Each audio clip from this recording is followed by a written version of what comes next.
Alhamdulillahi Rabbil Alameen, as-salatu was-salam ala Sayyidil Mursaleen wa ala alihi wa sahbihi ajma'in. We are carrying on today, inshallah, the discussion related to the book Understanding Usul ul-Fiqh. We are on page 13. We're just after the types of the Ahkam Sharia. So last time we went through the meaning of fiqh, the definition of fiqh, as the practical Sharia rules or rules related to man's actions which are derived from the elaborated evidences or the adilla tafsiliyah. And then we explained the importance of fiqh and the importance of studying fiqh and what type of fiqh is fard ain, what type of fiqh is fard kifaya. And we went into the definition of Usul ul-Fiqh as the methodology and the method by which we extract the hukm, the method by which we extract the law, and the importance of the subject, such that even if somebody is not involved in extracting the law, i.e. they are not scholars, it is important today to be able to distinguish between which opinions have been extracted correctly and which opinions have not been. So we discussed these matters. Then we went on to discussing the types of Ahkam Sharia and the meaning of Hukum Shara, the different types, the 5 types of Sharia rules. And now we're going to go into briefly the application of the Sharia, and then to a very important subject, which is one of the most important subjects in Usul, which is the subject of Daleel, the subject of evidence. So on page 13 we stopped, so we will just read some points here which are important. It's just re-emphasizing here that the Sharia is not only limited to areas covering divorce or marriage. Often when we talk about Sharia law in the media, people see it to do with, like All India Muslim Personal Law Board in India, when we talk about Sharia, it's to do with divorce, marriage, inheritance. That's Sharia law. Or similarly, when we talk about Sharia law in the Muslim world, they see Sharia law as a very limited set of rules related to certain things. There's many misconceptions. For example, some people think Sharia law should only be applied upon Muslims, is not to be applied upon the society as a whole, which is wrong. The Sharia law is to do with the Ahkam Sharia that's governing all of human beings' action, and it's related to man's relationship with himself, as we discussed yesterday, man's relationship with the wider society in terms of other human beings, and the direct relationship with Allah. So here we are just emphasizing the point that the Sharia is wider than one aspect, and we give some examples. That as an example, there is a general principle in Islam that a thief's hand should be cut off. However, if the individual steals food while hungry, then this principle is not applied in this particular situation. What we're trying to explain here is that the Sharia is more than what is depicted in the media. Sharia law is depicted as cutting the hand of the thief, and that's it.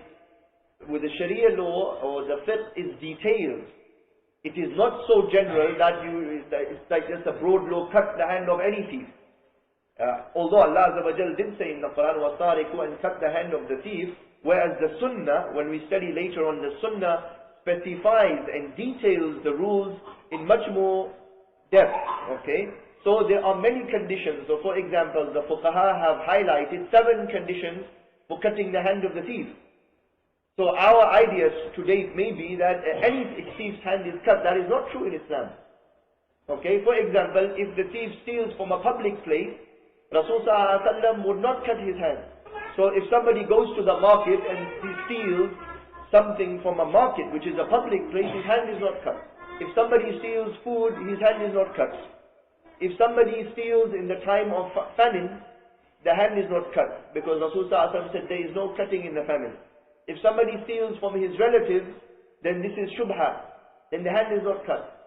Okay? So meaning these are other, and we are giving here elaboration. When we study Sharia, when we study fiqh, it is a detailed law. It is not just a general set of maxims and principles to be applied anyhow. It's detailed. So the hand is cut, and if there is a nisab, there is a value which is mentioned in the Sunnah regarding above that value, if somebody steals, then the hand is cut. If it's below that value, if somebody steals an apple from somebody's house, his hand is not cut. It's something first it's food or something of very small value, he steals a pen of low value, the hand is not cut. There will be another punishment. Doesn't mean that there is no punishment. For any ma'siyah, for any sin in Islam, there is a punishment, but there is something called hudud, which are the rights of Allah, which Allah has directly specified the punishments which we cannot depart from. Then there is the ta'zir. The ta'zir is the things which they are sins, but it is up to the Khalifa of the Muslims, the leader of the Muslims, to decide upon the punishment, but within certain guidelines. For example, the ta'zir cannot exceed the hudud, and so on. So here, briefly what we are talking about is just to give the idea that the Sharia is more than the current picture of Sharia that exists. Okay, so that's the whole aim of this section. So we can go into, we can continue now onto the section of Daleel, which is a more important section for us, which is on page 15. So we will read somewhat the beginning of it and then go through an explanation. First we start by saying linguistically Daleel means a proof, indication or evidence. As the term Daleel means the source or evidence for a thought, concept or a ruling, and any law or ruling must have a Daleel, which can be from the Quran, the Sunnah, or a source which the Quran and Sunnah directed us to adopt. These sources will be discussed later in the book. Any ruling from the text of either the Quran or Sunnah is considered as a Daleel. Okay? So what do we mean here? First we are defining the meaning of Daleel in terms of language. Okay? Linguistically, always the scholars in the books of Usul, when we define a term, we first go from the language. Okay, that what is the linguistic meaning of it, which means a proof or an indication, and then how are we using the term when we talk about the Sharia, or when we talk about fiqh. So then we are saying that it's not just a proof for anything, we are further refining the definition here. We're using the original linguistic meaning, but going into what we are using the term for. So we're saying that Daleel means the source or evidence for a thought, concept or ruling in Islam.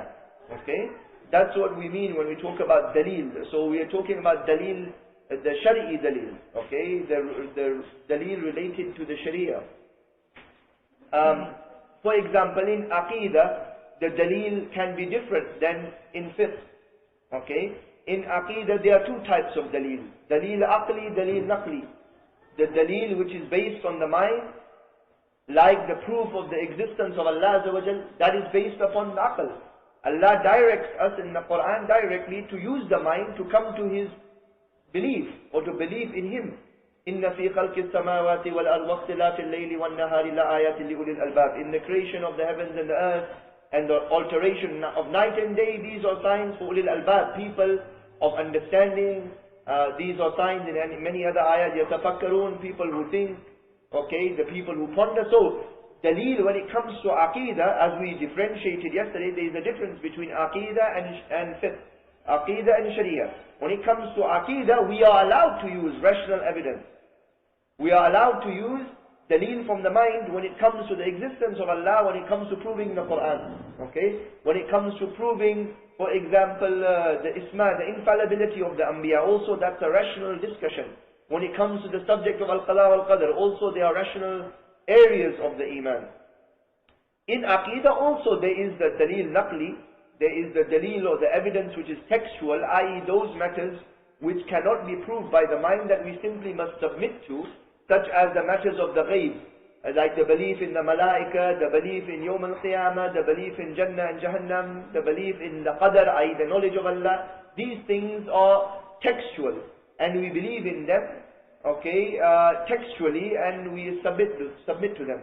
So in Aqidah there is specific types of Daleel. In fiqh, in jurisprudence, the only Daleel which is acceptable is the Daleel Naqli, is the Daleel which is textual. Daleel Aqli is not accepted in fiqh. The Daleel from the mind is not accepted in law, i.e. in Sharia. So we can't say, when we talk about, and this is an unfortunate mistake that people make today, is that they are mixing, they are saying, look, Allah has told us to use the mind. But Allah has told us to use the mind in what? He has told us to use the mind when it comes to belief. Okay? not when it comes to laws. He said, Sami'na wa ata'na. The Sahaba said, we hear, we obey. When it comes to the jurisprudence, there is no room for somebody to say, well, I think that that's wrong. Okay? He must have a daleel from the Quran or the Sunnah, or what the Quran and Sunnah have indicated. So, here, this is an important point, and this is a very big mistake. When people talk about fiqh today, you find often they are mixing between the text of the Quran and Sunnah and their own logic. So somebody will say, why is pork haram? Oh, pork is haram because it is a dirty animal. Well, Allah did not say that, nor did the Rasul ﷺ say that. So that is not the daleel for why pork is haram. Why is pork haram? Because Allah has mentioned in the Quran that it's haram, halal. You don't put a daleel from the mind in that, because if you start to do that, first you're making a bid'ah, an innovation in the deen, something which Allah has not put, you are inventing. Okay? Secondly, you are getting into very dangerous ground, because when you give logic as a daleel, okay, for a hukm, for a rule, then what happens is, say so your logic then can be countered. Somebody can say, okay, we have got a pig which has been raised with food which is clean in a laboratory with very clean environment. So, okay, you should eat that now because it is not unclean. Isn't it? Because if you are giving the daleel from the mind, then of course your daleel will be refuted. And then you will have to compromise the Sharia, or either you will just be embarrassed and you will not be able to argue the point. So when we understand here, this is the important issue we are raising. The daleel in fiqh, in jurisprudence, is only, like Rasulullah ﷺ said, there are two things I am leaving. If you stick to them, you will never go astray. The kitab of Allah and my sunnah. So the Quran and the sunnah are the fundamental sources of law in Islam. And on top of them, whatever they indicate. So we will study later on, they are what we call the sources which emanate from the Quran and sunnah, which are also definitive, like the ijma' of the Sahaba, which actually indicates the sunnah, and qiyas, which actually comes from the Quran and sunnah. So these are built on top of the Quran and Sunnah. So Quran and Sunnah are the fundamental sources of law, and they are the basis of all daleel. They are the basis of all evidence when it comes to jurisprudence. So somebody cannot say, oh, marrying more than one wife, well, I don't like that, it doesn't make sense. But it's in the Quran. So you need to counter it with a daleel from Quran or Sunnah if you want to say it is prohibited. And you can't.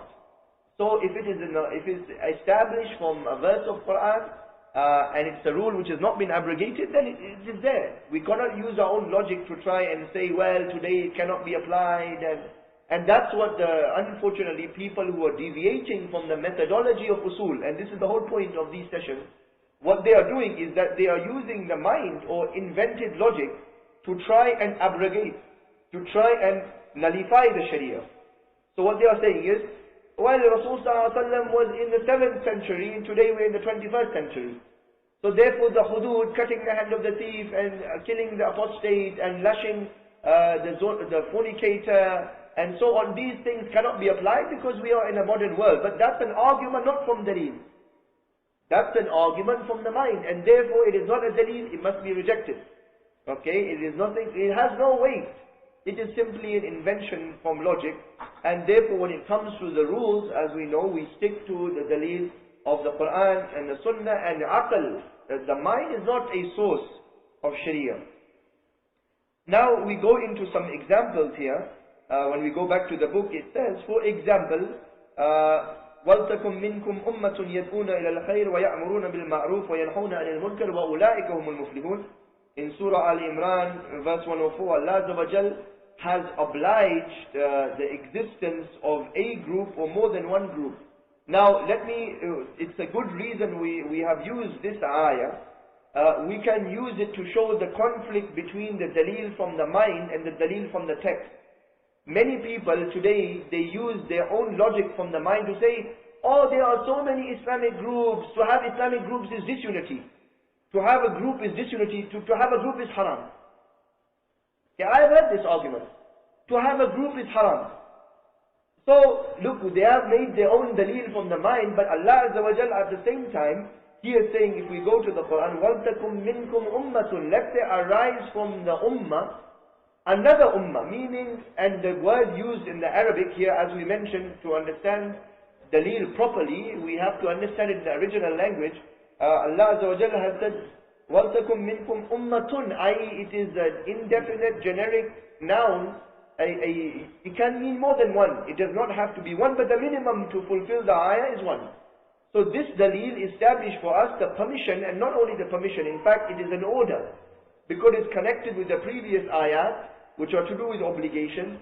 It is ordering the Muslims that it is fard kifaya, it is a fard of sufficiency for at least to be one group amongst the Muslims who do a task of yad'una ila al-khayr, calling towards Islam, amr al-ma'ruf wa nahy al-munkar, enjoining the good and forbidding the evil. So this is the evidence for having a hizb or a jama'ah or a group, whatever we want to call it, but this is an evidence. So this is a simple example of Daleel. Another example we use here is a Daleel from the Sunnah. Rasulullah said about nationalism or asabiyya, tribalism or racism or whatever under that category. He said, leave it, it is rotten. So he has prohibited it. He has told us to leave it and stay away from it. So this is a Daleel indicating the prohibition. So Daleel is either from an ayah from the Quran or from a hadith of Rasulullah or what they indicate, which we will discuss later on. Now, there is a very important subject here, which is the structure of Daleel. Okay? And this is something very important to appreciate, that Daleel is of different types. There is a Daleel which is definitive, and there is a Daleel which is non-definite. Okay? In Arabic, what we call qat'i and dhanni. Even in Urdu, they use the same term, qat'i and dhanni. So here we're going to go into breaking down the Daleel and the structure of a Daleel, and then appreciating the type of Daleel. So here, we mentioned, first of all, there are two aspects of every Daleel. There are two aspects of every evidence in Islam. Firstly, it is what we call the thubut or the riwayah. The riwayah is more a simple term to mean the reported. How did that Daleel come to us? How was that Daleel transmitted to us? This is what we call the riwayah. How did it reach us? Secondly, it is what we call the dalala, the meaning. Okay? What is the meaning of that evidence? So these are the two categories of every Daleel. So every ayah of Quran which is related to fiqh, or every hadith, has these two aspects. One is the riwayah, how did it reach us? And secondly is the dalala, the meaning. Now, then we just explain that. We say the riwayah covers issues related to how the information was relayed to us, which includes the number and integrity of its reporters. And the dalala is related to the meaning of the text in the Daleel. There are also two terms used in connection with riwayah and dalala. That is qat'i and dhanni. Definite, meaning indisputable, it's definitive. And dhanni, which means speculative, meaning possibility that there could be difference. It's not absolutely 100% sure. Okay? So these are the two terms we will use to explain and to further go into the Daleel in more detail. So let us first start with the riwayah, then we will talk about dalala. Any ayah from the Quran or hadith mutawatir is considered as qat'i in its riwayah. So let us explain this point. The Quran, how was it transmitted to us? The Quran was transmitted from a generation of the Sahaba, not only one person, not only one Sahabi, not only two people, not only three people, from the whole generation of the Sahaba. They transmitted it to the Tabi'een, and they transmitted to the Tabi'een, and that continued until today. Not only that, the Quran was also written, of course. The Mus'haf of the Quran was there at the time of Rasulullah. It was compiled, later we will study, at the time of Abu Bakr, and then it was copied at the time of Uthman and sent throughout the whole of the state. So, the Quran, undoubtedly, in the way it has reached us, is indisputable. It is qat'i riwayah. Okay? We can't say the Quran, oh, we are not sure whether this verse is authentic or not. There is no there is no science like you have in hadith for Quran. Because the Quran, all of it is absolutely sure. We can't say this ayah, we're not sure if it's sahih or whether it's mutawatir. No. Every ayah of the Quran, that's part of the definition of Quran. The definition, we will study it later. The Quran has been, it is the miraculous speech of Allah revealed to Rasulullah sallallahu, okay, reported by mutawatir, compiled in the Mus'haf. Even in the definition, the issue of mutawatir, what do we mean by mutawatir? We will explain here. Tawatur means consecutive. In the language, when we mean tawatur, it means consecutive. Now, what does that mean in the context? It means tawatur. When we say something is tawatur, let's just give a simple example. If some brother has a car here or a bike here, if one brother comes now and says, oh, your bike is on fire, okay, you can trust him and say, okay, maybe what he's saying is true, okay, if he is trustworthy. If 100 people come now and say your bike is on fire, okay, that is now a consecutive report. Everyone is saying that, the same thing, okay. So now you would have more confidence. You would see it as, well, it must be on fire, I better run, right? So here, tawatur, and if those people, by the way, if those people, of course, they are not liars, if they're all good Muslims, and they are practicing Muslims and so on, then you would trust what they are saying. It is something absolute. So the compilation of Quran was by tawatur, meaning it was by the Sahaba whose integrity is established, to the Tabi'een, to the Tabi'een. So it is something definitive that the Quran is the Quran which was revealed by Allah Azza wa Jal. There is no corruption in that. Okay? So this is the Quran. Now also there are some hadith which are compiled in the same way, or which are narrated to us in the same way. So here I want to put a point here just to refute what we see existing here of a group or a sect, a firqa who are not Muslim, called Ahl Quran. They are people who say we believe in the Quran, we don't believe in the Sunnah. We believe in Quran only. Okay, we reject the Sunnah because the Sunnah was compiled 150 years after Rasulullah. When did they use, or when did Bukhari come, when did Muslim come? You know, the Sunnah is something doubtful. That's what they're trying to establish. Okay, now, we must understand, to refute their argument is very simple. If they believe in the Quran, the Quran in definitive verses has told us to follow Rasul sallallahu alaihi wasallam. مَيِّتِ الرَّسُولُ فَقَدْ أَتَى اللَّهِ. He who obeys the messenger has obeyed Allah. وَمَا أَتَاكُمُ الرَّسُولُ فَخُذُوهُ وَمَا نَهَاكُمْ عَنْهُ فَانْتَهُوا. And take whatever the messenger brought to you and reject whatever he told you to stay away from. Okay? وَمَا يَنْتِقُ عَنِ الْهَوَىٰ إِنْ هُوَ إِلَّا وَحْيٌ يُوحَىٰ. He doesn't speak from his own desire, it is wahi from Allah. Now Allah has told us definitively in the Quran, which riwayah you accept, and the dalala here, the meaning which when we go into, is also definite, that to follow the Prophet. Now, there are hadith from Rasul sallallahu alaihi wasallam which are mutawatir. They are compiled in the same way as the Quran. So if you believe in the Quran, yes, you must believe in those hadith. To reject those hadith is apostasy then, because you are rejecting the Quran. Isn't it? Because you ask them, to refute Ahl Quran is simple. You ask them, who compiled the Quran? They will say the Sahaba. Okay, or they should say the Sahaba. Who compiled the Quran? And who narrated the hadith mutawatir? The same people.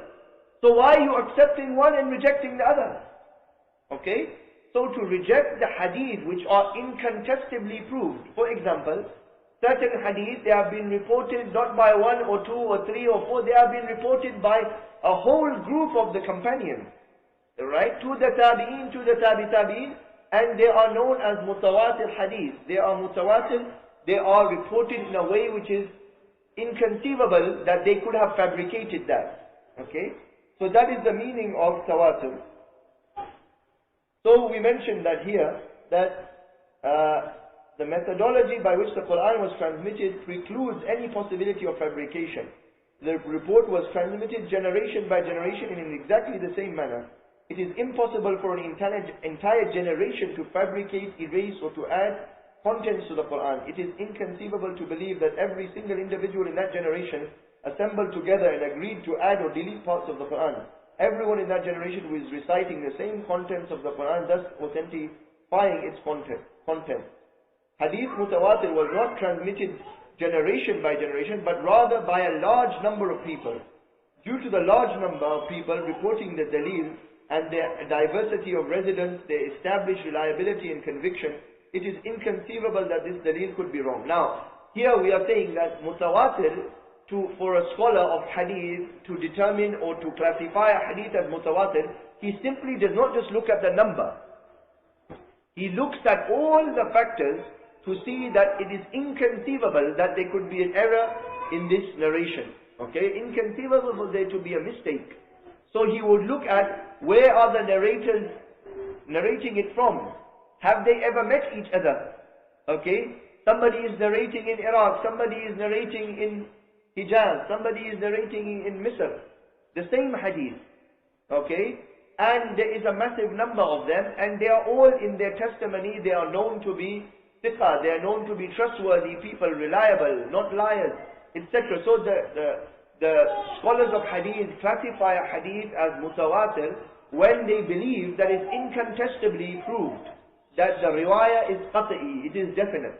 Okay, so such as the hadith, just to give an example, the hadith which is reported in every single book of hadith and is reported by more than 13 of, or it's more than around about 13 of the companions, which is umirtu an akatil an-nas hatta yashhadu an la ilaha illallah. This hadith, although it is mutawatir, unfortunately today it is uncommonly mentioned. It is not, I have not mentioned it in the book, but it is a good example of the hadith mutawatir. The Prophet ﷺ said, I have been ordered to fight mankind until they say la ilaha illallah. Now, the meaning of it is a different issue. We are simply talking about the riwayah.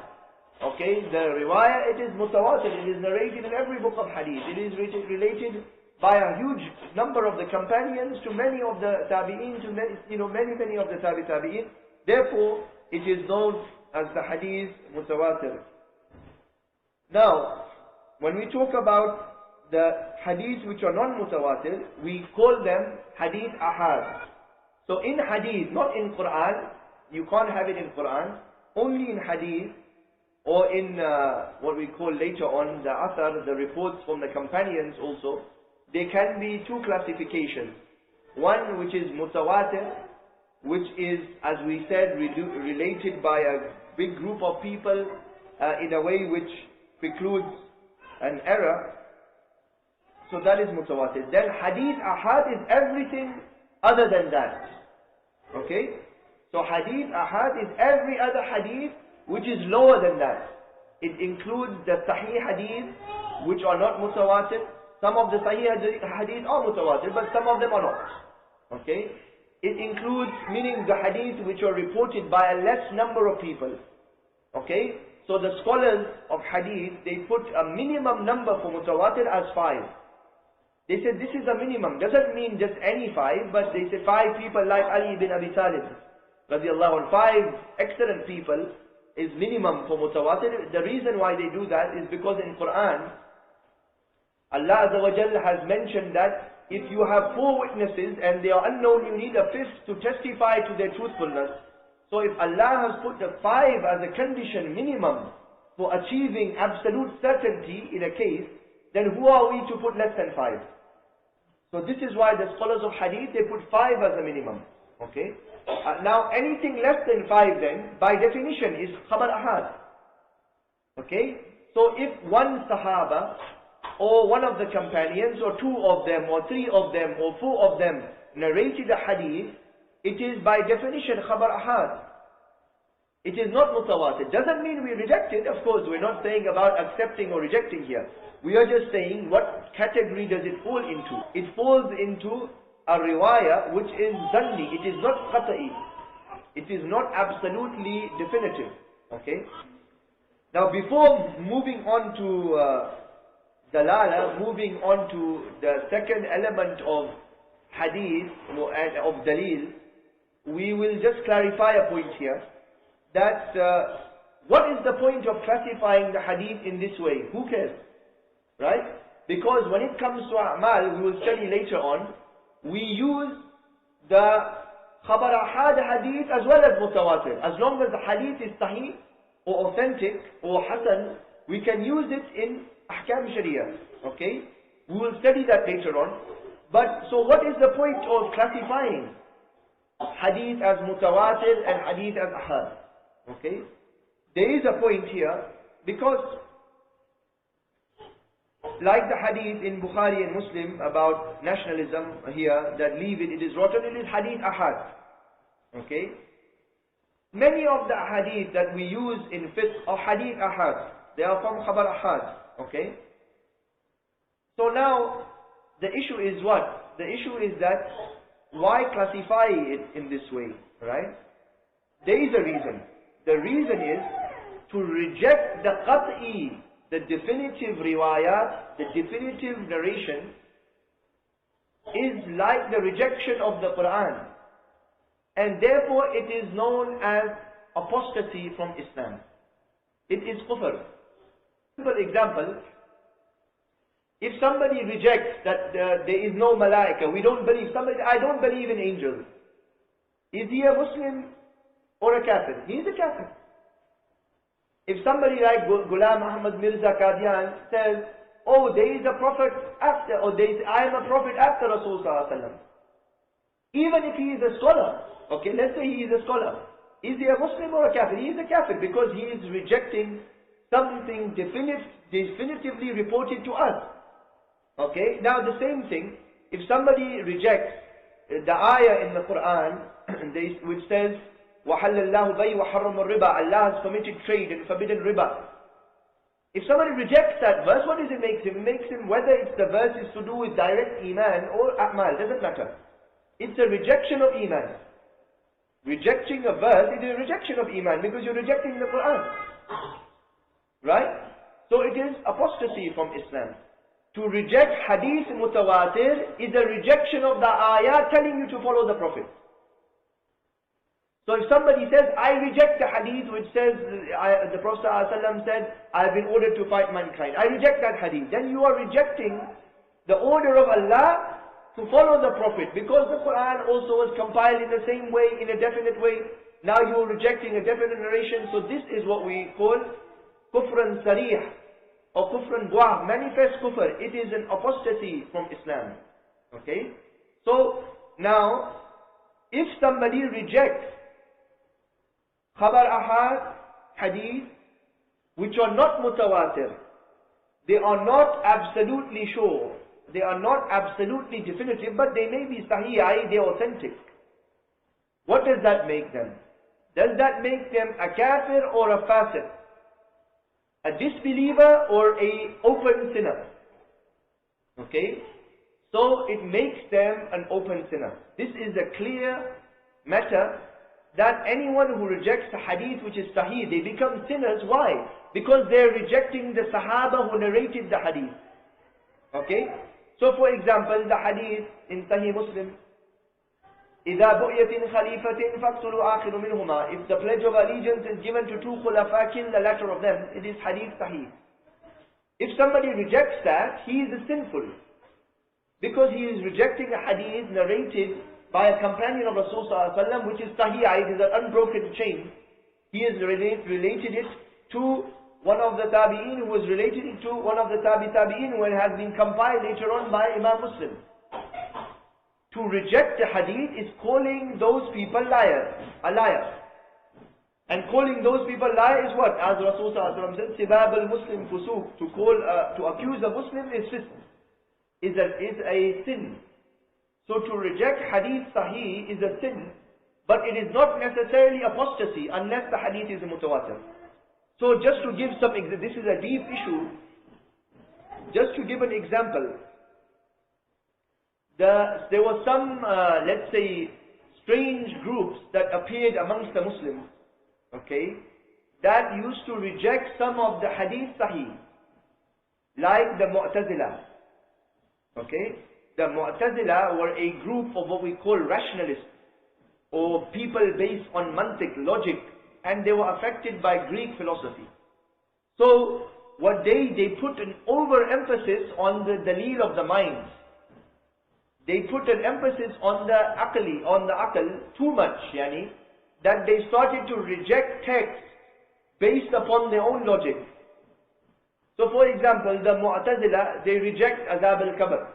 They reject that there will be azab in the grave. Because they say, although the hadith are sahih, they say no, it doesn't make sense. It contradicts reality, that on Yawm al-Qiyamah, Allah said He will raise us as if we were sleeping, so it contradicts the reality. Although it is hadith sahih. So, the scholars call them, like Imam Ahmad ibn Hanbal, he said they are upon dal, they are upon misguidance, but he did not reject them and he did not call them kafirs.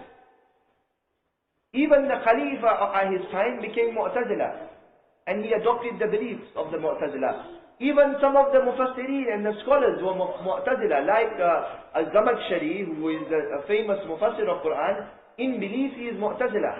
But the scholars, the other scholars like Al-Qurtubi, like As-Suyuti, like Ibn Kathir, others, they don't call him a kafir. They say he's a great scholar in tafsir, but in belief he is misguided. So he's sinful in belief. Okay? So this is when they reject, like the Shia. The Shia, the section of the Shia who are Muslims, there are some of them, they go into disbelief because they reject elements which are definitively established. So like the Nusayri Alawi sect of the Shia, they reject, they say Ali is God. So of course they are kafir, or they have the attributes of Allah. Or they reject, they say Wahy was to Rasul by mistake.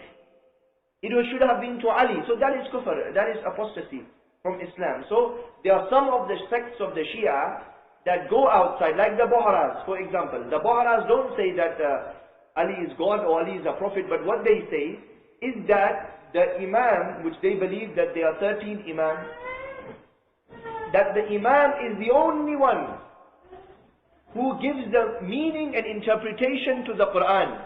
So whatever he says, and in the absence of the Imam, they say the Da'i, the one who represents the Imam, whatever and the Ismailis, they say Aga Khan, whatever they say is the interpretation of any ayah of Quran, even if the ayah is qat'i in meaning.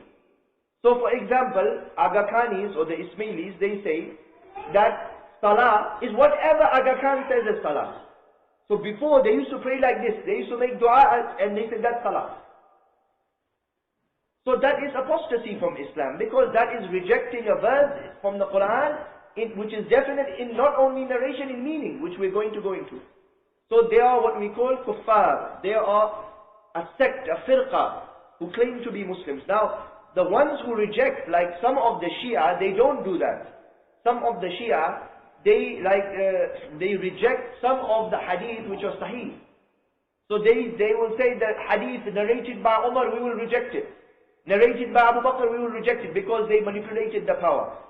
Okay? So they are rejecting some of the companion, which is fisk. Okay? So this is a great sin, but it is not necessarily apostasy. Okay? Unless they reject the hadith mutawatir, which they do not do. Right?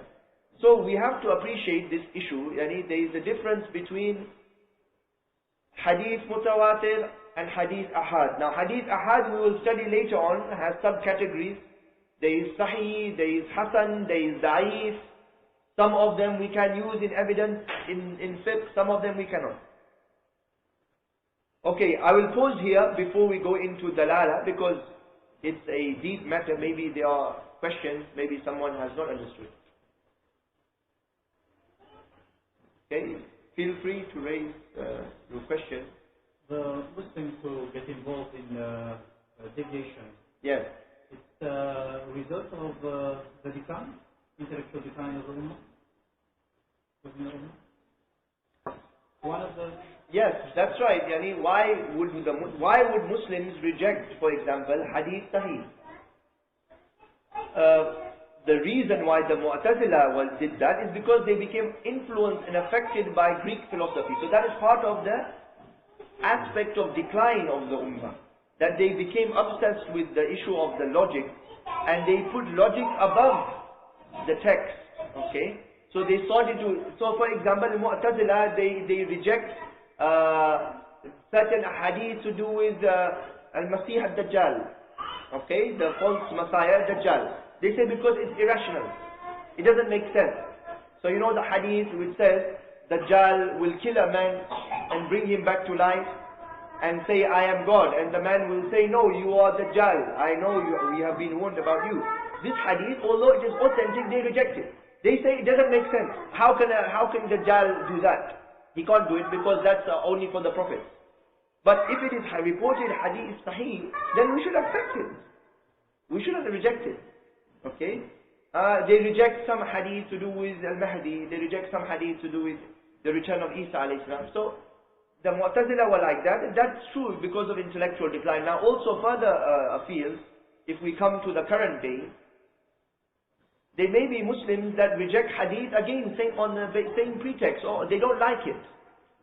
They don't like the hadith which says, Man badala deen faqtulu, whoever changes his deen, kill him, although it's reported in hadith sahih.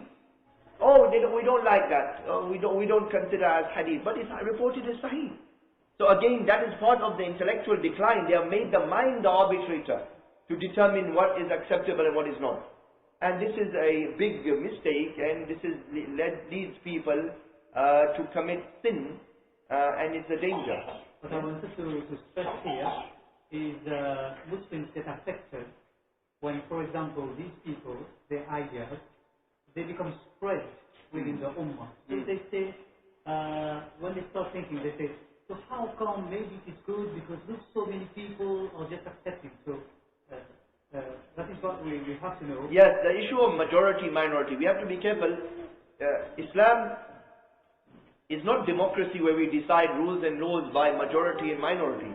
As we say in Islam, we have to have daleel. Allah said in the Quran, وَلَكِنْ أَكْثَرَ النَّاسِ لَا يَعْلَمُونَ. And the majority of mankind know nothing.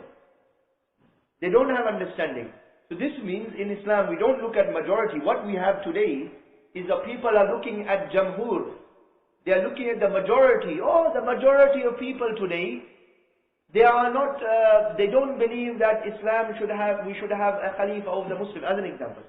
Or the majority of Muslims today, they may not believe that the khimar is obligation because they're not wearing it. The headscarf for the Muslim woman. They may look at the majority and decide things. Okay? But majority is not a daleel. The daleel, as we said, is from the Quran and the Sunnah. So this is a big error that people just like to follow what is the status quo. Say so, for example, we were born in a Qadiani family. Then the majority of our community would believe that there is a Prophet after Rasul Sallallahu Alaihi Wasallam. Doesn't mean they are right. Majority means nothing. If we are born in an Israeli family, or we are born in a family who is Ahl Quran, and they only believe in Quran and not the Sunnah, it doesn't mean they are right. The daleel is what should be sought. The evidence is what should be sought, not majority. Majority means nothing. Okay, Ibn Mas'ud radiallahu anhu, he said, the Jama'ah is haqq, even if it's one person. You know, he stressed here that the Jama'ah is haqq, it's on the truth, even if it's one man. Actually, even if everyone goes astray, it is the truth. The Jama'ah lies with the truth. The Jama'ah doesn't lie with majority. Yeah? Yes. The ayah, let there rise out of you a group of people. Yes. I would appreciate if you could compare this ayah with the hadith of 73 sects. Okay. Good question, Yami. This is again to do with a very, very common misunderstanding of a hadith. People have not understood the hadith in depth. They have read it in the book and have started applying it based on their own mind. Okay?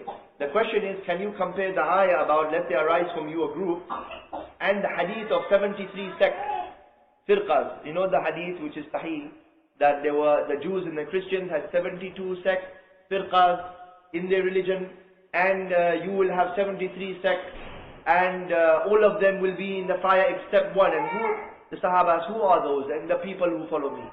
Okay? So the people who follow the path of prophethood. Now, you are correct to highlight that it may seem like a contradiction. There is the ayah, there is hadith. Now, the hadith, first of all, when we study abrogation, hadith cannot abrogate Quran. Even hadith mutawatir cannot abrogate Quran. Only Quran can abrogate Quran. Abrogation means nasakh, okay? For example, before alcohol was allowed, it was prohibited later on. So Allah, in the Quran says, وَلَا تَقْرَبُوا الصَّلَاةِ, do not approach prayer when you are drunk. So here he's implicitly permitting being drunk. He's just saying don't pray when you are drunk. But later on, then alcohol was forbidden. So this is what we call nasakh. Nasakh only exists. Quran can only abrogate Quran. Sunnah cannot abrogate Quran anyway. Because Allah has said when we abrogate an ayah, it's only by another ayah. We replace it with another ayah, not with a hadith. Okay? So, how can this hadith mean what people try to make it mean today? Some people are saying, see brother, you are with one Islamic group or you are with one Islamic, these are firqas. And I am on Ahlul Sunnah wal Jama'ah, and therefore you are on the fire, and I am al-firqa al-najiyah, I am the safe second. This is a misinterpretation completely of the hadith. The hadith, let us look at it again. When we look at the dalala, the meaning of the hadith, we have to look at the language even. We have to look at the language of the hadith. The hadith is not saying jama'ah or hizb or ta'ifa. The hadith is saying firqa. But secondly, the hadith, the meaning is talking about the Jews and the Christian in their religion. They had sects in their religion. So for example, some of the Christians, they don't believe Isa alayhi salam is the son of God. Some of them do. These are sects in Aqidah, in their religion. There are 52 versions of the Bible. These are sects in the religion, okay? So in Islam, Rasul sallallahu alaihi wasallam is saying you will have 73 sects, okay? And the Prophet here, if we listen to the hadith, he's condemning all of them to the fire except one. Meaning them, all of them are kuffar. He is condemning all of them into the fire. How can he condemn an Islamic group based upon Islam? He is not condemning those. Because that would be, if Allah has allowed us to have groups, so how can he be condemning something Allah has permitted? It is not possible. He is condemning firqa on aqidah, i.e. people like the Qadianis, like the Ismailis, like we had in Islamic history, some people like from the Shia who believe Ali is God, the Nusayri Alawis, whatever. These are firqa. That is what the Prophet is talking about. All of them are condemned to hellfire because they are not Muslims. The one who is al-firqa al-najiyah, the same sect, is those people who believe in Iman and they are Muslims. Okay, they believe they have the true belief, basically. They follow the belief that was revealed to the Prophet ﷺ. The Quranic ayah over here represents the Islamic groups who are working for Islam, and the hadith represents the deviations based on Aqidah. That's right, that's right. Of course, Allah is not saying to us, you can have sects in belief. Of course, He is not saying that. He is saying, let they arise from your groups for a function, for a purpose, to do call towards al-khair, to enjoin good, forbid, evil. That's a functional thing. I would like to know something. Yes. The Quran has been transmitted by Tawasul to generation and generation up to now. Yes. But the Hadith, even Mutawatir, has been transmitted. Is it up to now by Tawasul or up to certain levels in history by Tawasul? Generally, when we talk about Hadith, the Hadith we accept in terms of narration is within the first three generations. After that, then they are compiled and they carry on to be narrated. That's fine. Okay, it continues to be transmitted till today. That's we accept that. But the issue which is important is within the first three generations. I.e., within the generations. Why are we saying that? Within the generations in which the hadith were compiled. Okay, the hadith were not compiled in the time of Rasul sallallahu alaihi wasallam. In fact, the Prophet sallallahu alaihi wasallam forbade the writing of hadith. Because he did not allow the Muslims, he didn't want them to confuse between the pages of Quran and the pages of Hadith. So within his lifetime, he did not allow the Muslims, he said, do not write the Hadith. Only the Quran was written. After the death of the Prophet, the Hadith were written by Abu Hurairah and the famous people from the Sahaba whose whole job in life was to learn and memorize Hadith. Okay? So that started to be written, and then later on, they started to be compiled from narrations also and so on. So, for example, Ibn Shihab al-Zuhri, when we study later on, he was appointed by the Khalifa of the Muslim Harun Rashid to be the one who compiles the hadith. So he started compiling, and then after him his students and his students, which include Bukhari and Muslim and all the other compilers of hadith. Okay, so the master of the science of hadith is Az-Zuhri. After that, then the other scholars started to compile. So what they looked at, because they were in the third generation. Okay, Rasul Sallallahu Alaihi Wasallam said the best generation is mine. Okay, خير القرون قرني ثم الذين يلونهم ثم الذين يلونهم. The best generation is mine, and the one after, and the one after. So they were still within that period, and they started to compile from their time. They went to find somebody from the Tabi'in maybe. Where did you get this hadith? I have got it from my father. Who is your father? Okay, then they would go and find out who is his father. And where did he get it from? He got it from Ibn Umar, Abdullah ibn Umar. Okay, and they would look at the testimony, then they would go and verify, they would go and scrutinize, they would look at, so then they are the compilers of hadith. So the hadith mutawatir, they have already been compiled by that time.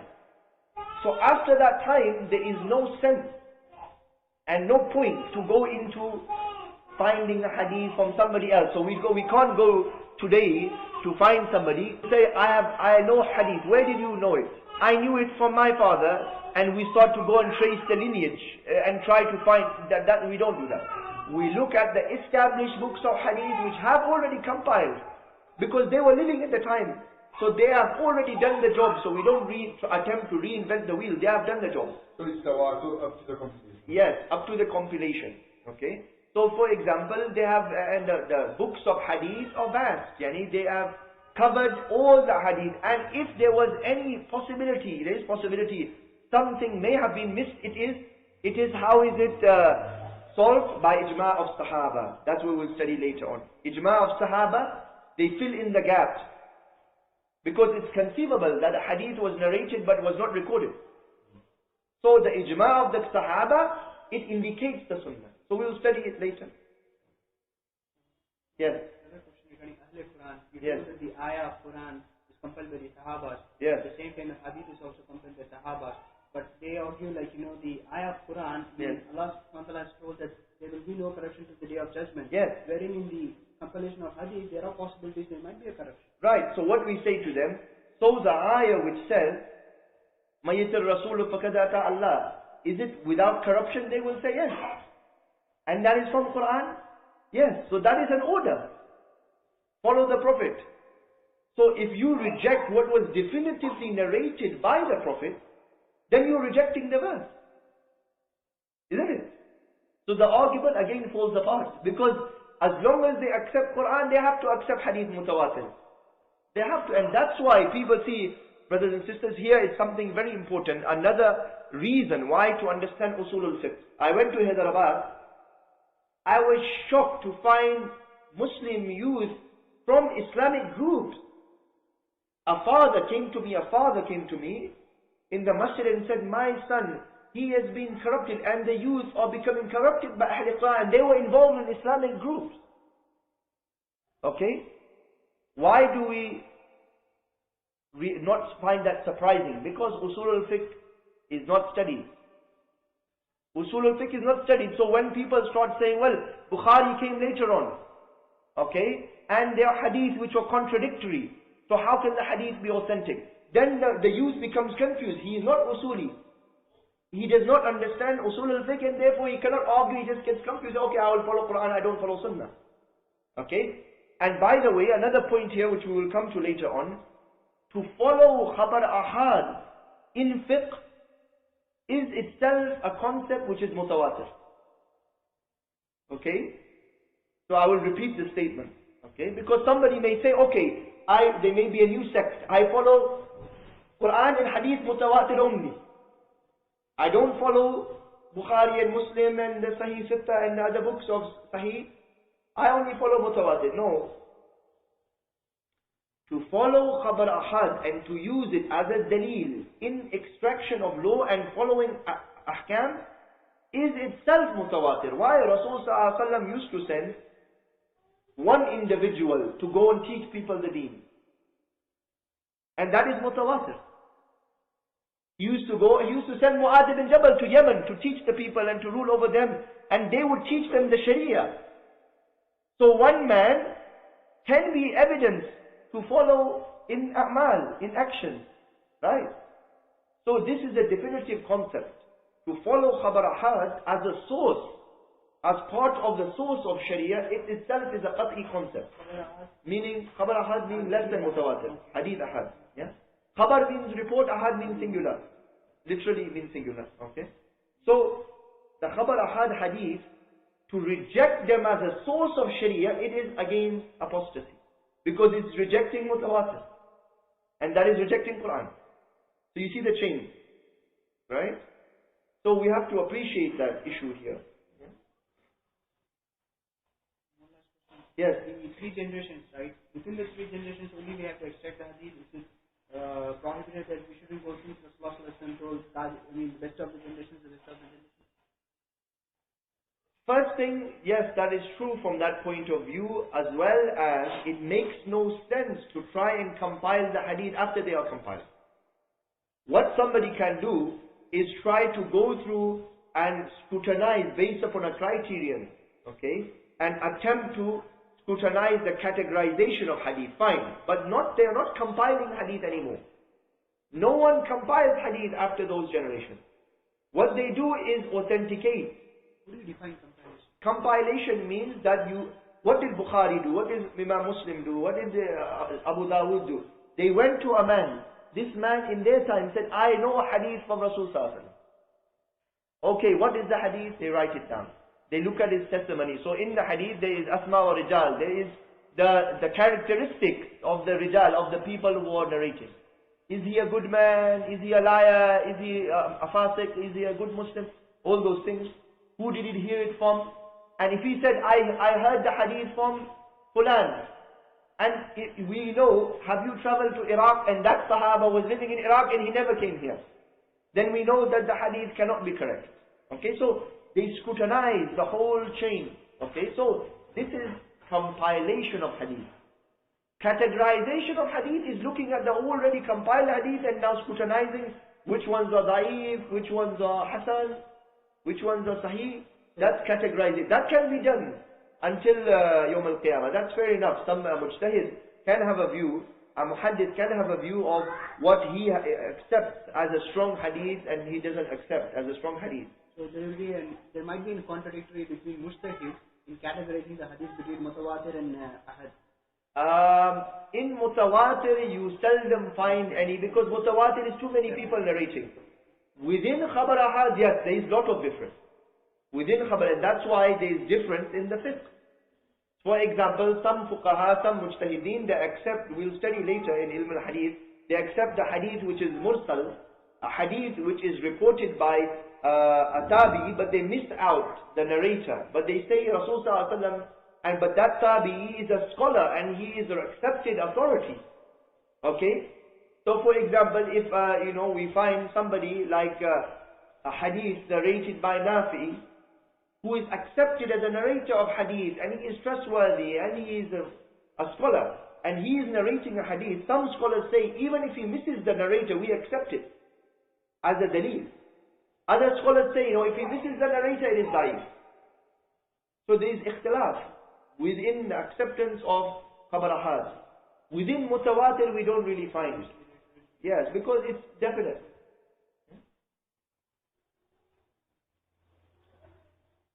Any questions from the sisters can ask? We can continue. Now on page 17 we carry on to talk about dalala. Says the second aspect of the daleel is the dalala, the meaning. If the text of the Quran, hadith mutawatir or hadith ahad is clear, specific and has only one meaning, then it is considered qat'i. In dalala, qat'i dalala, okay? The text of qat'i daleel has to have only one meaning and cannot be open to any other interpretation. If the text is open to more than one interpretation, then it is considered dhanni, meaning speculative. Since interpretations are due to the Arabic language, any interpretation has to be justified through the language. To summarize, so here we are saying any ayah or hadith, whether the hadith is mutawatir or khabar ahad, it can have qat'i dalala, it can have a definite meaning, or it could have dhanni dalala. Even an ayah of Quran can have dhanni dalala. The meaning may be open to interpretation. Okay? And this is to do with the language. Okay? Most of the time, the text, if it's the singular text, it's to do with the language of the text. Okay? If it's to do with a subject, sometimes maybe there is more than one hadith which is sahih on a subject, then it may lead to difference of opinion, even though those texts in their meaning are qat'i, but now is a different subject which is called the tarjih, the outweighing of evidences. Yeah? We'll talk about that later. But here we're simply talking about any ayah or any hadith in its meaning can be qat'i. Okay? So we are giving here we are repeating, the Quran is qat'i in riwayah. Okay? And so the qat'i is conclusive, the dhanni is non-definite. Okay? So the Quran with one meaning can be there. So for the ayah, وَأَقِيمُوا الصَّلَاةِ, okay, it's qat'i in meaning, and establish the salah. So nobody can have any other interpretation on that. That no, salah means metaphoric meaning, it means whatever my imam has decided. No, it's, in the language it means one thing, okay, and it is established. The Quran can have more than one meaning, which we will study later on, like the ayah in the Quran, which we will mention later on, to do with la mastumul nisa, when you touch or make contact with a woman and you cannot find water, make tayammum. So this is from Quran, but it's open to more than one meaning, because the Arabic term la mastum here does not have one definite meaning. It can have more than one. So Imam Shafi had his own opinion on that, and many scholars, they say it means a physical touch. So for those madahib, if they touch, you know, if they touch a woman or they touch their wives, the wudu is broken. Abu Hanifa says no, the word is metaphorical, because also the same word is used in the Quran in a different place in Surah Maryam, when Allah is talking and Jibreel is talking to Maryam and saying, we have come with the news of a boy, and she said, how can this be when no man has touched me?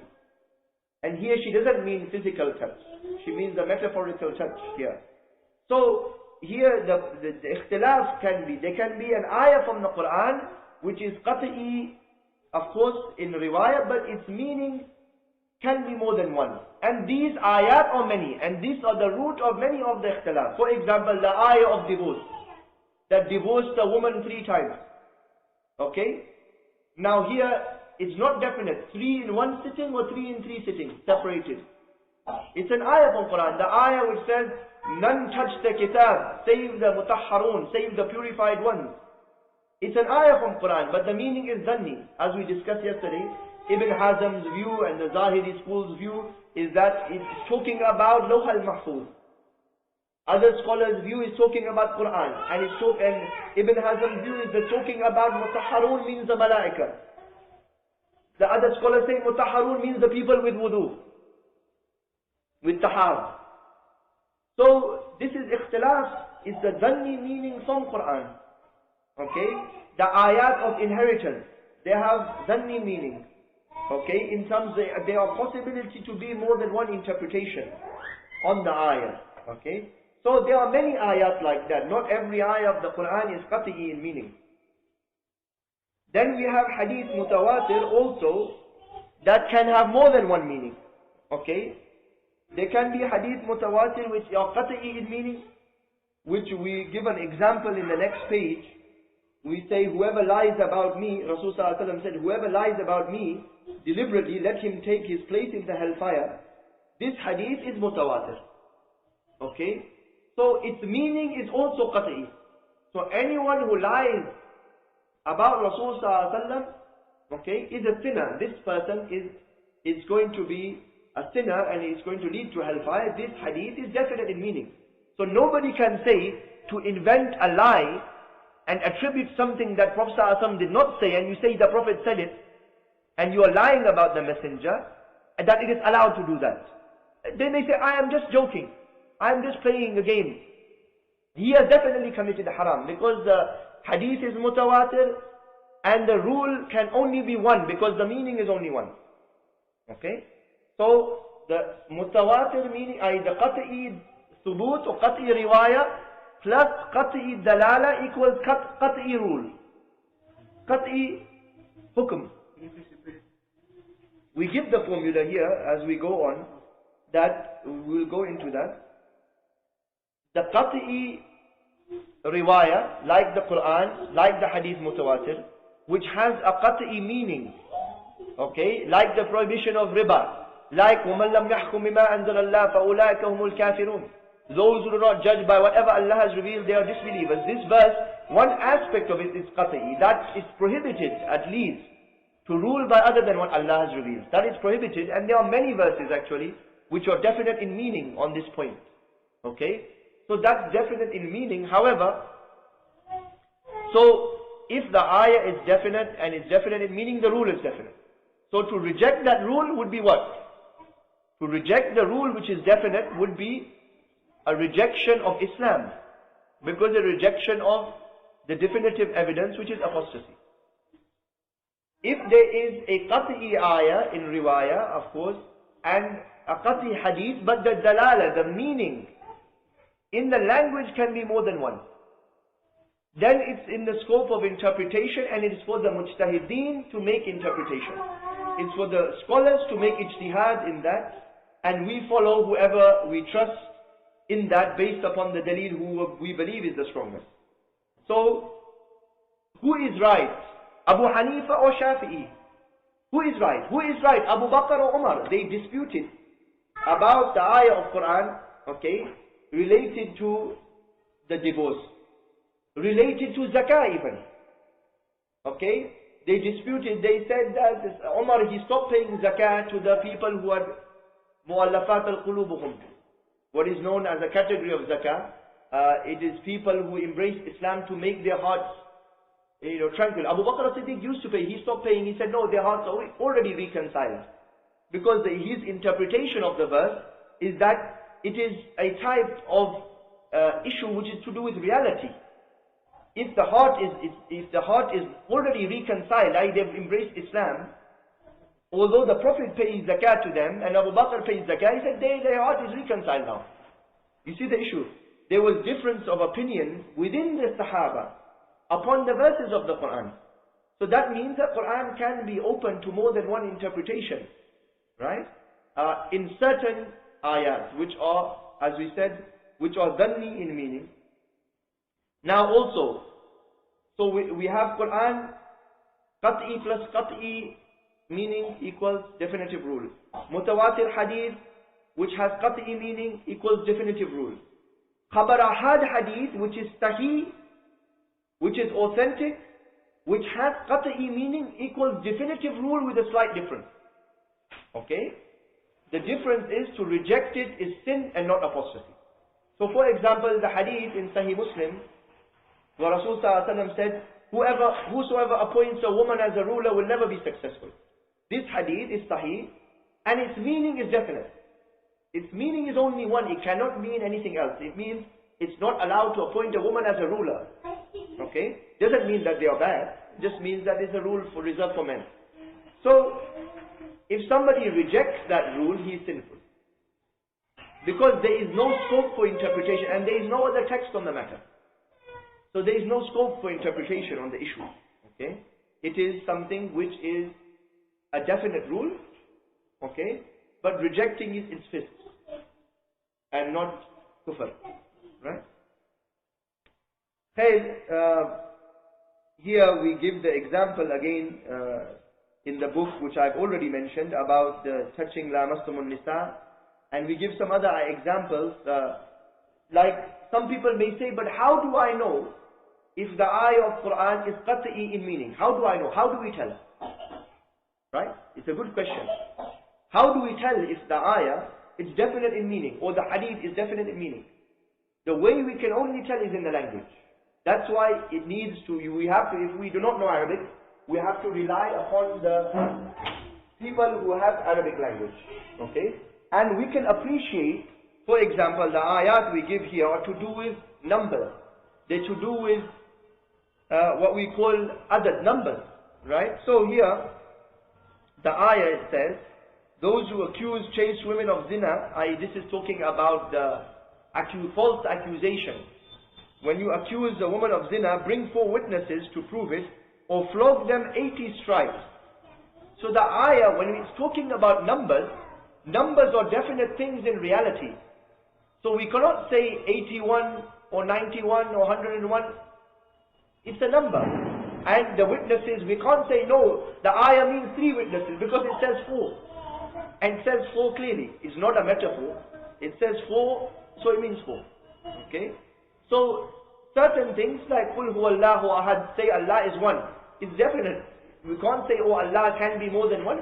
The language is clear. Allah is one and not more than one. Finished. Okay?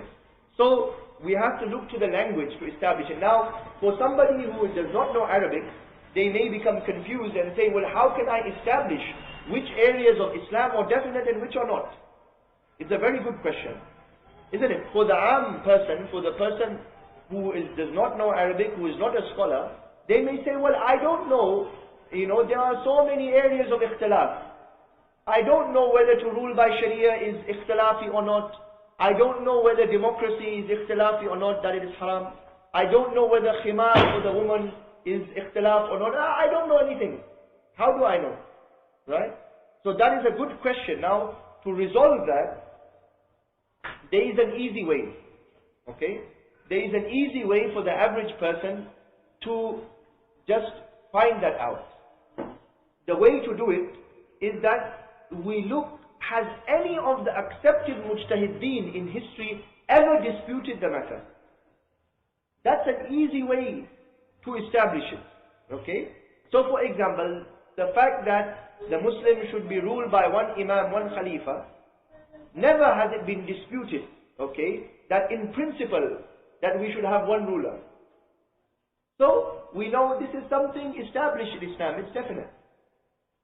Never has it been disputed that a ruler can rule by other than what Allah has revealed. Never been disputed.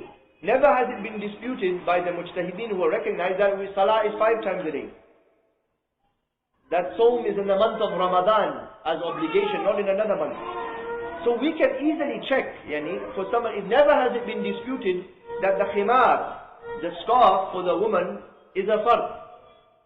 No one has disputed those meanings from the Quran. So now we can't come along and say, well, I don't know Arabic.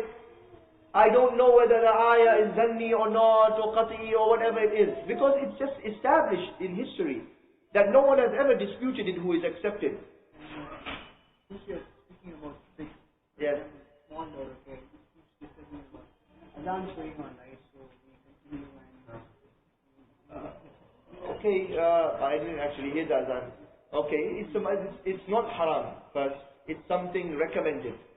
First, secondly, it is the Adhan in your locality. I'm not sure if it was the Adhan here. Not the Adhan anyway, because in some areas Adhan goes off every minute. So it is something recommended to stay silent. It's not obligatory. Okay? So some scholars say if you are learning the deen, that is more priority. Some scholars have the opinion.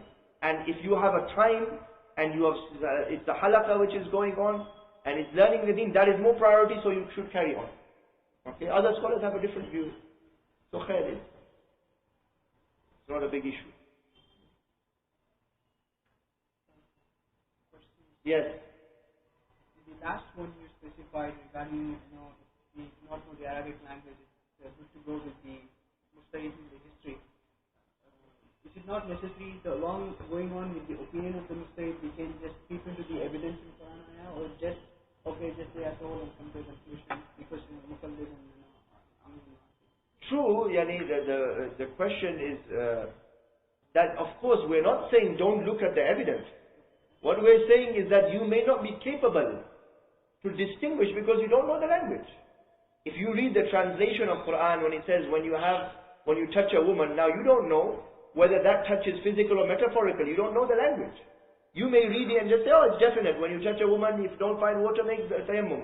And you may just condemn everyone else that, oh, they are following munkar, they're contradicting Quran. That's because you are ignorant of the language here, that the ayah can mean more than one thing. Right? The words can mean more than one thing.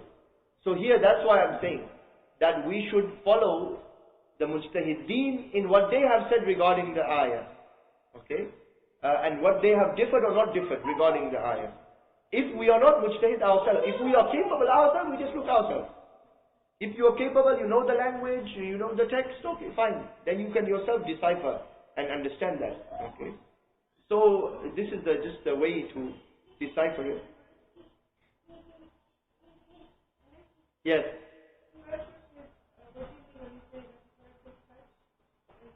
Yes. Yes.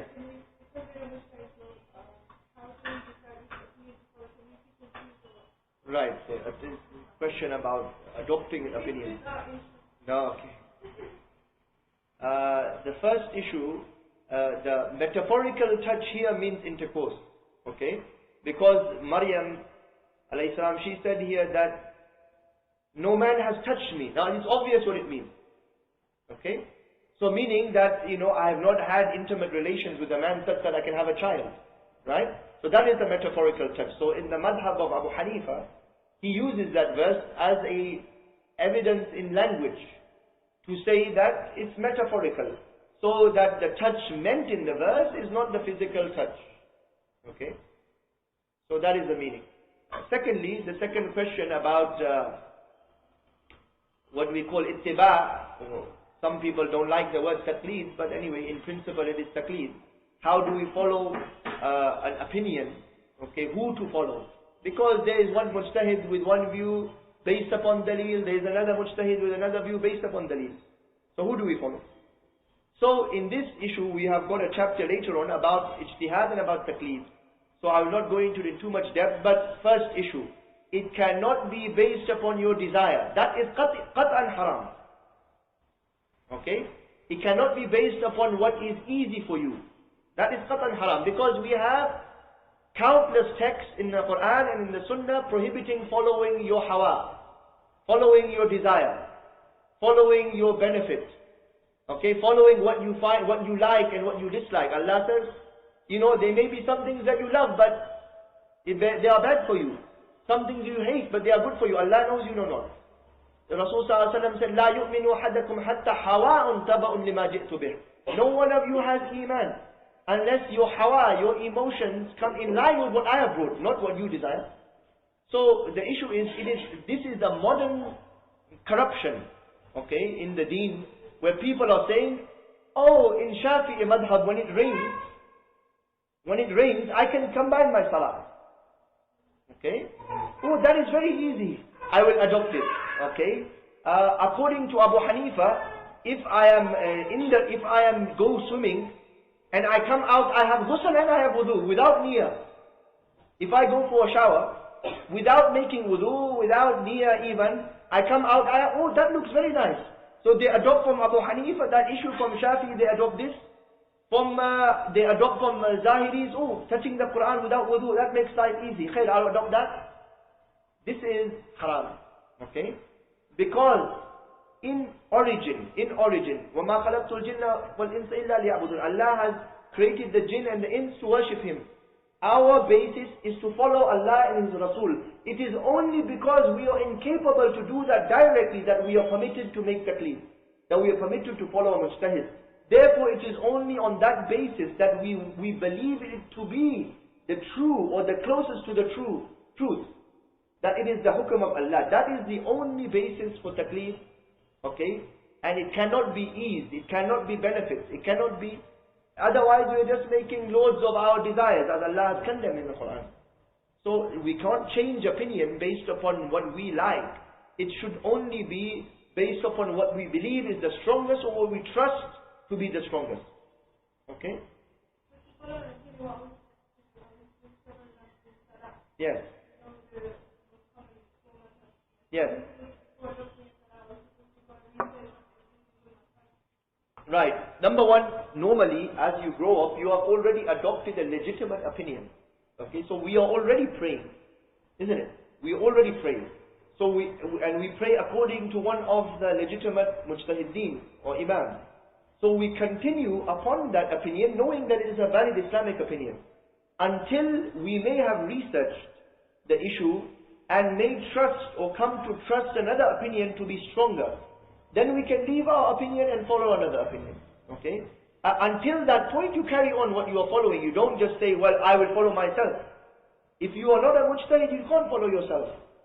So that is a danger. Some people do that. They just look at, oh, I am reading Bukhari. I'm following my own. I'm not following any imam. You ask them, who are you following in salah? No one. I'm following myself. Well, are you mujtahid? No. Then you are muqallid. Khalas. Yeah, I'm following Quran and Sunnah. No, you're not. You don't even know the language. You are following the translation. You are making taqleed to the translator of the Quran and Sunnah. And you are following people who have interpreted it. You are not following it yourself. Unless you are capable. If you are capable, khair. Unless you get to that point of capability, then you can't just follow yourself. You follow a mujtahid who is an expert in the field. As we said, it's like in medicine, for somebody to perform an operation upon you, you will trust an expert, not just a novice who has read a book of biology. How can it be in the matter of deen? We then think we can just extract a law just so easily. It cannot be done. Okay? Even in the matter of interpreting Western law or a kufr law, they need experts, isn't it? They don't just trust a man on the road to read the constitution and to make a law. If it's about in the kufr law, they cannot do that. What about in the law of Islam, in the fiqh of Islam? Obviously, a mujtahid is qualified. He knows the language. He knows all the text of the matter. He knows the asbab al-nuzul, the issue of abrogation and so on. Then he is qualified. So we follow mujtahideen. Yes. So, okay, apart from the desires, okay, yes. One mujtahid and another mujtahid, yes. I see that some topics, I feel that this mujtahid, the ijtihad what he has done is very much, convincing, and it's very packed, Yes. But the same topic which is done by another mujtahid. Yes. But sincerely, I don't have any desires to follow over here, but I'm just trying to analyze both of them, which is the best, and I want to take the best. Yes. So is it? Yeah, that's fine. There's no problem with that. If you find that you may think that a Shafi'i, when it comes to Salah, his opinion is very strong based on what you have researched, and you think that Abu Hanifa in Zakah, his opinion is stronger. So in the masala of Salah, you can adopt the Shafi'i view. In the masala of Zakah, you can adopt Abu Hanifa. Okay? Or you can even follow a contemporary mujtahid. You don't even have to follow the classical mujtahideen. You can say, in Salah, I follow the great mujtahid of Jordan, Abu Iyad, Sheikh Mahmoud Abdul Latif al-Awaida, who has written a book, the collection of the Ahkam of Salah. I follow him. I don't follow Shafi. I follow him because I am convinced. For example, it can even be contemporary. It doesn't have to be classical. As long as you are following a mujtahid, it is fine. Yes. Yes. We're going into now ijtihad and taqleed. We're actually deviating from the subject, which is a whole subject in the book in itself, which we're going to cover. So I don't want to go too much into it now. We have to go into it later on, but the point here is simple, that if we are not mujtahid, Allah Himself said in the Quran, if you do not know, ask Ahl Zikr, the people of knowledge. Isn't it? You don't just if you don't know something, you don't just claim to have knowledge and follow yourself. Isn't it? And I mentioned the hadith yesterday, Rasulullah ﷺ became very angry with some of the companions who just decided by themselves a matter. He said about a man who had a fractured skull and he needed to make ghusl. He was in a state of janaba. Rasulullah ﷺ, when he found out that the Sahaba did not permit him to make tayammum, he became very angry. He said, they have killed him. The cure for the lack of knowledge is to ask. You should ask. So, if somebody is not a mujtahid, and it is clear, if they don't know Arabic, automatically they are not mujtahid. Yeah? Okay. I have already answered. No, you don't have to. You follow ijtihad from anyone. Unless you subscribe yourself, like some people, they do that. They say, I am a follower, I am convinced of the Hanafi madhab as a whole, and I am a follower of that madhab. Okay? If they do that, then they should follow that madhab. Unless they find something else more convincing, then they can unsubscribe following the madhab. Okay? Fair enough. So in principle, you can, as I said, you can follow any mujtahid from any time, whether it's Ibn Taymiyyah, whether it's Ibn al-Qayyim, whether it's mujtahid today. It doesn't matter whether it's a Shafi, whether it's the opinion of Abu Bakr as-Siddiq. He was also mujtahid. You can follow any mujtahid. Okay? And you don't have to follow a specific school of thought. Some people find it easier. They find it easier to follow one school of thought in everything, but it's not necessary.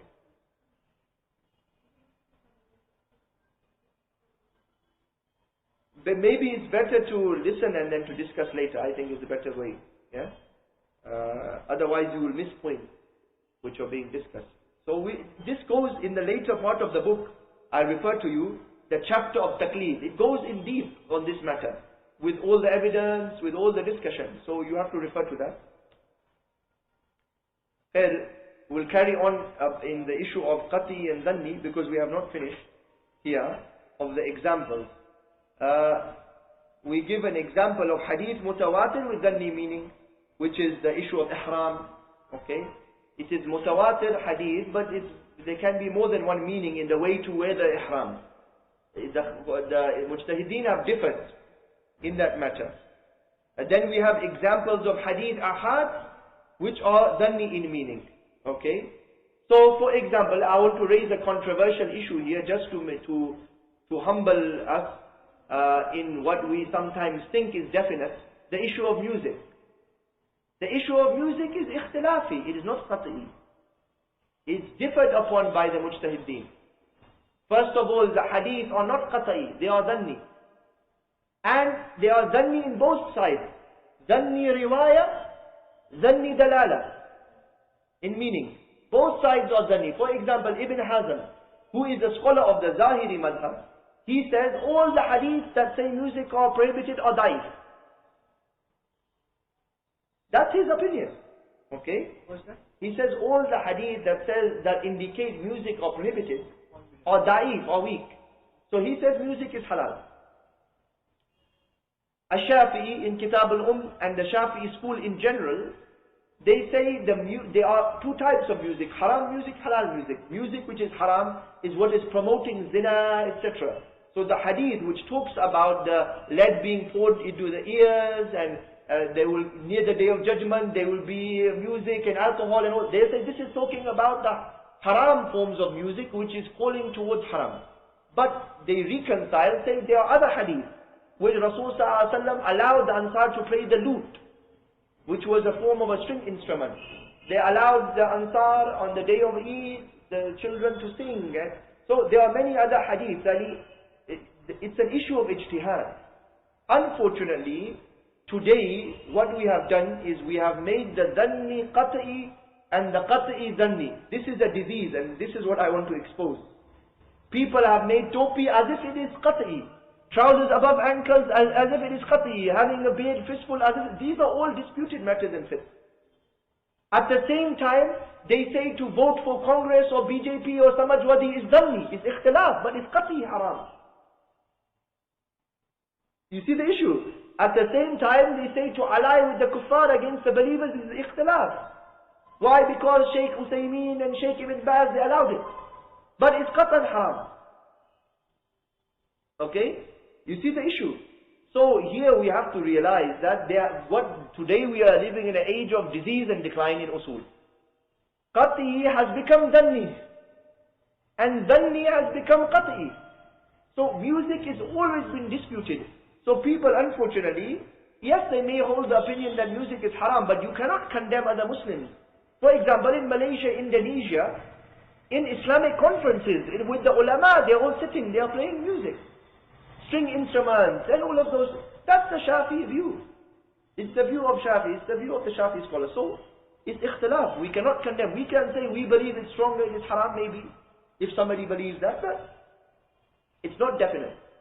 The issue of smoking cigarettes, I'm just using what contemporary people have made qat'i, but they are not qat'i issues. Smoking cigarettes, it's not qat'i. Imam Shawkani used to smoke. He was a great mujtahid. Okay? He says smoking is halal. Some scholars say smoking is makruh. Some scholars say smoking is haram. It's ikhtilaf. The issue of nikah, they have made it as if it's qat'i, it's not qat'i. 3 of the 4 madahib say it is not obligatory. Okay? The issue of trousers above the ankles, Ibn Hajar Asqalani, who wrote the commentary of Fathul Bari, the commentary of Sahih Bukhari, he explains that some scholars say this is to do with pride. If it's not to do with pride, then it doesn't matter. Like Abu Bakr as-Siddiq said in Bukhari, the hadith that my izar goes below my ankles. The Prophet says, this is not for you, don't worry. So I'm just using matters which are controversial which have become in the mind as if they are qat'i. Watching TV, it's as if it is qat'i, it's ikhtilaf. Yani. To watch a TV is not haram, it's not qat'i. Some scholars say, fair enough, if they believe that, they shouldn't watch it. Okay? So we have to be careful here. Don't make, this is a principle in usul. There is a difference between munkar and ikhtilafi haram. Munkar is that which is qat'i thubut, qat'i dalala, like riba, like slandering a woman, like ghiba, backbiting, like alcohol. These are munkarat, evil. Like ruling by other than what Allah has revealed, like fighting Muslims, so these are evil. So for us to condemn, we should condemn those things, like nationalism. Okay? These are evil. But other things in the realm of ikhtilaf, we should not make a big fuss and a big deal about them. What's happening today is we are making big deal about the issues of ikhtilaf and forgetting the definite things. We should not make a big deal. So what if some scholars believe in music or some, it's not a big issue. Okay? We should focus upon the nahi anil munkar. Nahi anil munkar is the definite message. Right? Yes. Yes.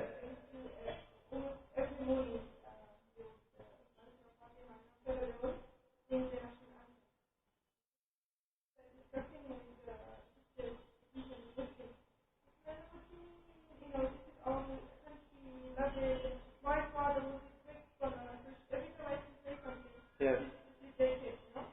So a lot of people have that view. Living in India, what's wrong with that?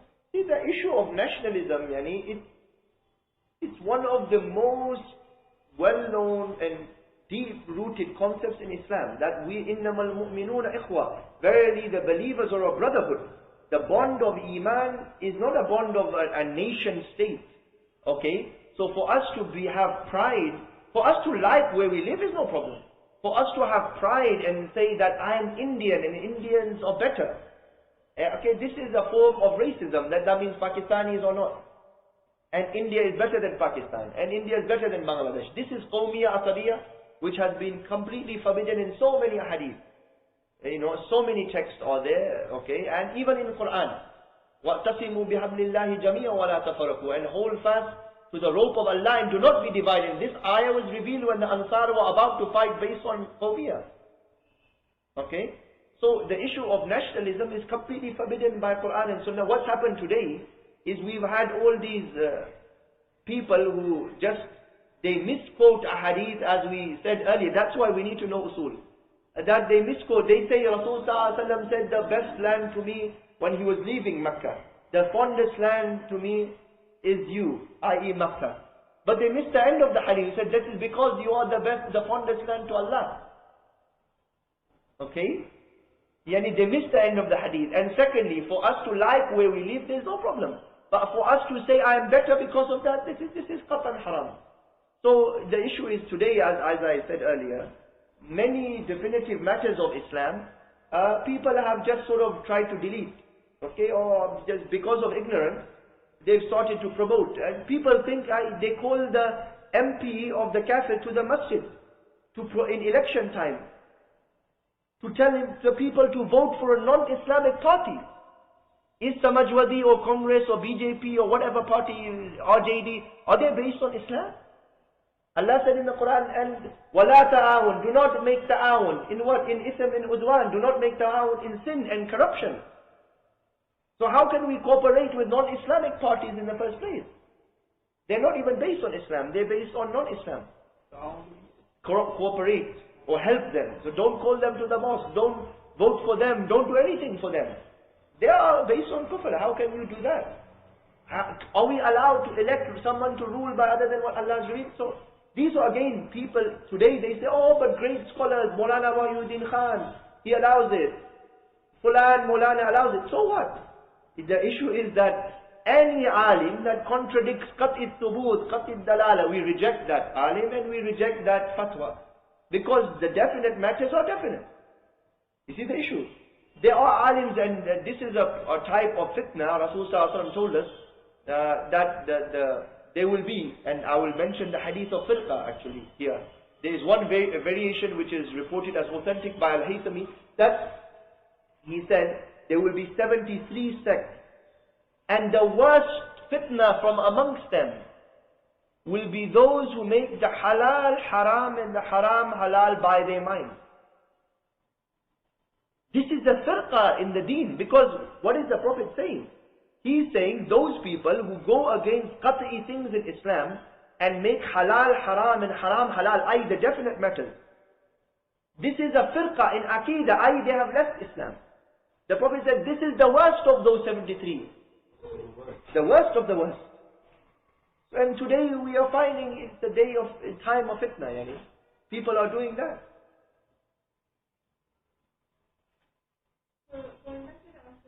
Yes.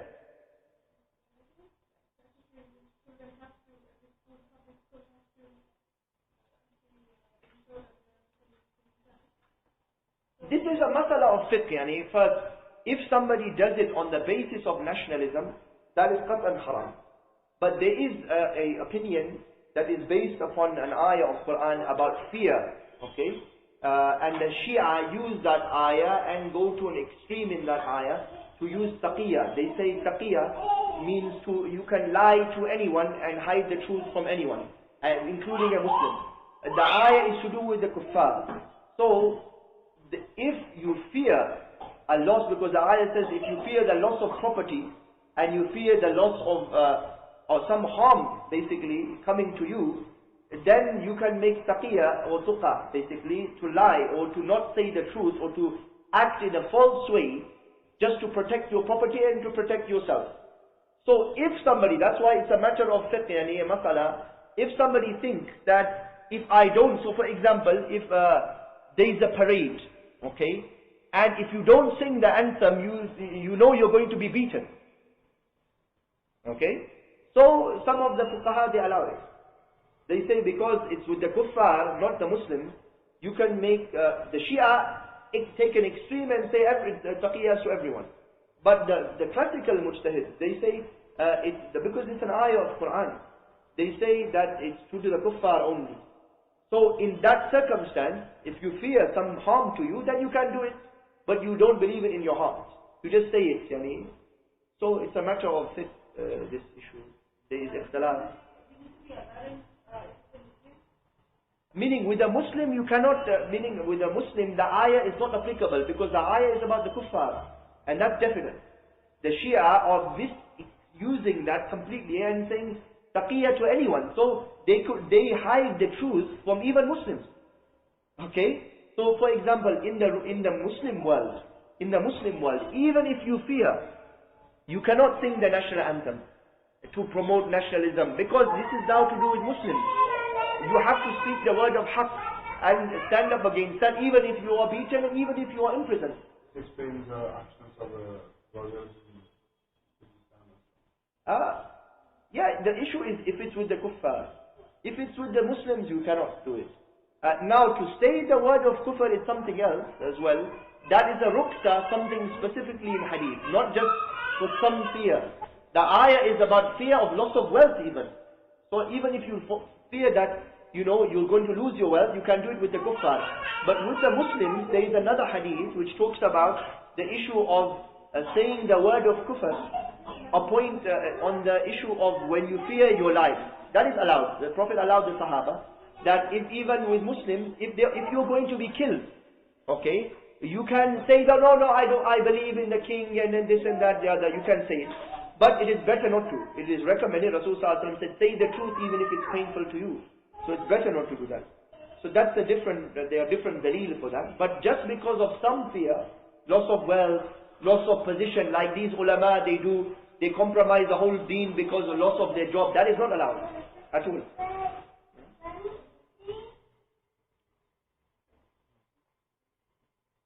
Okay, we can give some more examples here. The book gives the example of hadith ahad, which is dhanni in meaning and it's also dhanni in riwayah. By the way, many of the details of the matters and the masail of fiqh fall in this category. Okay? So it's an important point to grasp. Many of the details of most of the masail in fiqh fall in this category, i.e. they are dhanni riwaya, dhanni dalala. Okay? For example, the asl, the root of most of the masail, they are qat'i. For example, the obligation of salah, the obligation of zakah, the obligation of khilafah, the obligation of jihad, the obligation of looking after your parents. These things, the roots of them are qat'i. But in the details, normally, we have many conflicting evidences or many evidences which are open to interpretation. Does the Khalifa need to be from Quraysh? It is ikhtilafi. Does zakah need to be paid on gold jewelry? It is ikhtilafi. Do we make rafi yadayn in salah? It is ikhtilafi. Do we make the tashahhud throughout to the end of the salah or not? It is ikhtilaf. Okay? All these matters. So in the details normally of issues, you find the difference. In the root of matters normally, we don't find much difference. So that's an important point. Then we give a formula here just to determine what is dhanni daleel and qati daleel. So we give that qati plus qati equals qati, qati plus dhanni equals dhanni, and dhanni plus dhanni equals dhanni, of course. Yeah.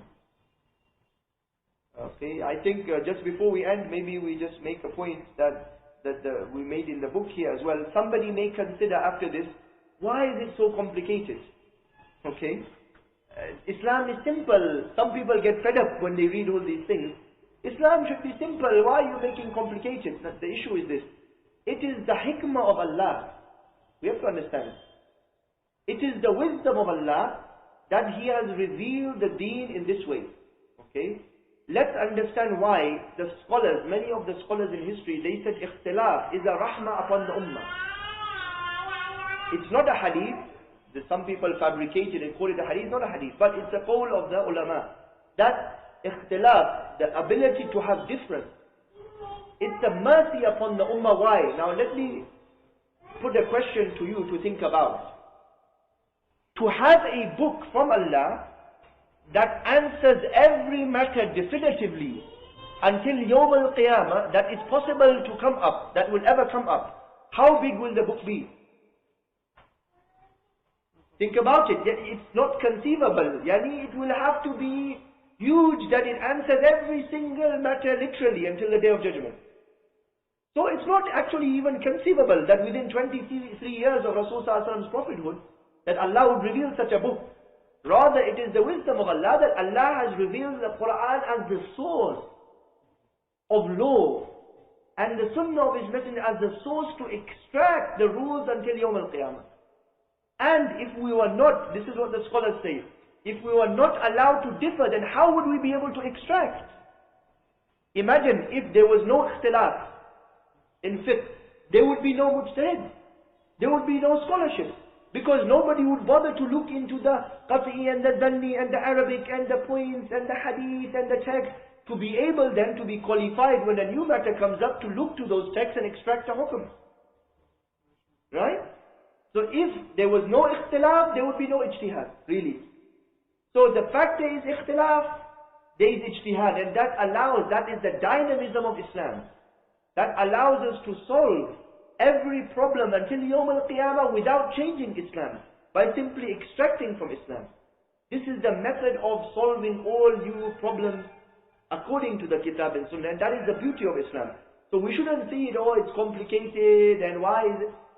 There is a reason for that. It is the wisdom of Allah. Okay? So we have to appreciate this point. I will end here, inshallah. We can carry on tomorrow. Then we will go into the sources of Sharia. So just to mention to you, please read ahead. So I don't need to, cover all the points. I will cover the main points of the section of Quran, because some of it is just informative. How is the Quran compiled and these matters. I'm not going to go too much depth in that. I'm going to focus more upon the issues to do with nas, abrogation, the Quran as a source of Daleel, all these things. Okay? So please read ahead that chapter.